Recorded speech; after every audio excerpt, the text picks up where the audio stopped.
प्रश्न 1। औरंगजेब की आखिरी रात एकांकी के आधार पर औरंगजेब का चरित्र चित्रण कीजिए। तो चलिए शुरू करते हैं। उत्तर। डॉक्टर रामकुमार वर्मा हिंदी एकांकी साहित्य में सर्वाधिक महत्वपूर्ण स्थान के अधिकारी हैं। कुछ विद्वान यह भी मानते हैं कि डॉक्टर रामकुमार वर्मा ने ही हिंदी एकांकी को जन्म दिया। डॉक्टर वर्मा ने प्रमुखतः सामाजिक और ऐतिहासिक एकांकियों का प्रणयन किया है। आपके द्वारा लिखित ऐतिहासिक एकांकियों में भारतवर्ष के प्राचीन इतिहास के वैभव की सुंदर झांकियां प्रस्तुत की गई हैं। इसके साथ ही आपके ऐतिहासिक चरित्र भारतीय मर्यादाओं और आदर्शों का सफल प्रतिनिधित्व करते हैं। सामाजिक एकांकियों में वर्मा जी समाज की विभिन्न समस्याओं को लेकर चलते हैं और चरित्र के अंतर्द्वंद्व का सफलतापूर्वक चित्रण करते हैं।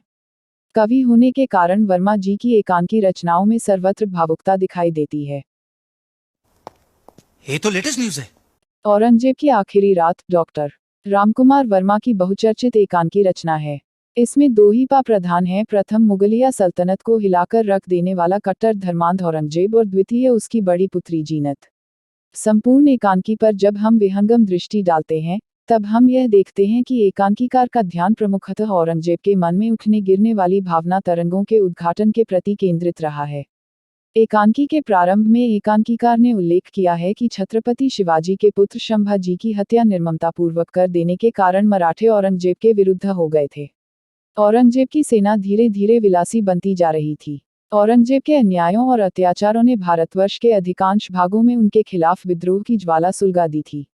इस राजनीतिक परिस्थिति में 18 फरवरी सन 1707 को अहमदनगर के किले में औरंगजेब अपने जीवन की अंतिम घड़ियां गिन रहा था।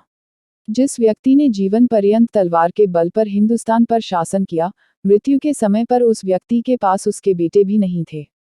केवल औरंगजेब की पुत्री जीनत औरंगजेब के पास उपस्थित थी। प्रस्तुत एकांकी का संपूर्ण कथानक औरंगजेब के जीवन के अंतिम क्षणों के आधार पर खड़ा किया गया है।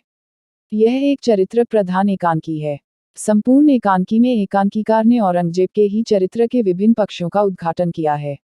एकांकी के आरंभ में एकांकीकार ने औरंगजेब के द्वारा यह उल्लेख किया है कि वे जीवन भर शक्ति का प्रदर्शन करते रहे। इसमें संदेह नहीं कि औरंगजेब यही नहीं, अभी और सुनिए। एक बहादुर पुरुष थे, लेकिन बीमारी के उन क्षणों में उनका पुरुषार्थ, उनकी शक्ति भी उनके साथ नहीं थी। औरंगजेब के चरित्र की यह खूबी रही कि वे अन्य बहादुर पुरुषों की प्रशंसा करने में नहीं चूकते थे। यही कारण है कि जिस शिवाजी से वे जीवन भर परेशान रहे, उसी शिवाजी की वे तारीफ करते हैं। इस प्रसंग में एकांकीकार ने यह भी उल्लेख किया है कि औरंगजेब के हृदय में काफिरों के प्रति नफरत की भावना थी। यही कारण है कि जीवन की अंतिम घड़ियों में भी औरंगजेब यह कामना करता है कि काफिरों को नर्क मिले। यह एक मनोवैज्ञानिक सत्य है कि जीवन के अंतिम क्षणों में मनुष्य अपने कर्मों का हिसाब करता है। वह यह सोचने के लिए बाध्य होता है कि उसने अपने जीवन में क्या अच्छा किया और क्या बुरा किया। विशेषकर अपने गुनाहों की याद मनुष्य को अपने जीवन के अंतिम क्षणों में अधिक आती है। औरंगजेब भी जीवन के अंतिम क्षणों में अपने गुनाहों को याद कर रहा है। औरंगजेब यह स्वीकार करता है कि उन्होंने इस्लाम के उसूलों को गलत समझा, बेगुनाह हिंदुओं की हत्याएं करवाई, यहाँ तक कि अपने सगे भाई दारा को संस्कृत पढ़ने के अपराध में मरवा दिया। इस प्रकार औरंगजेब यह स्वीकार करता है कि इस्लाम के नाम पर उन्होंने दुनिया को धोखा दिया। औरंगजेब की यह आत्मस्वीकृति उसके चरित्र की एक प्रमुख विशेषता कही जाएगी। इतने तेजस्वी लोग हैं हमारे पास। औरंगजेब की आंखों के सामने उसके जीवन की प्रधान घटनाएं एक एक करके उभरती हैं। वह याद करता है कि जिस प्रकार उसने अपने पिता शाहजहां को कैद किया था। इसी प्रसंग में औरंगजेब अपने जीवन की तुलना उस रात्रि से की है जिसकी कोई सुबह नहीं होती। देखती हो, यह अंधेरा कितना डरावना, कितना खौफनाक, दुनिया को अपने स्याह पर्दे में लपेटे हुए हैं, गोया यह हमारी जिंदगी है।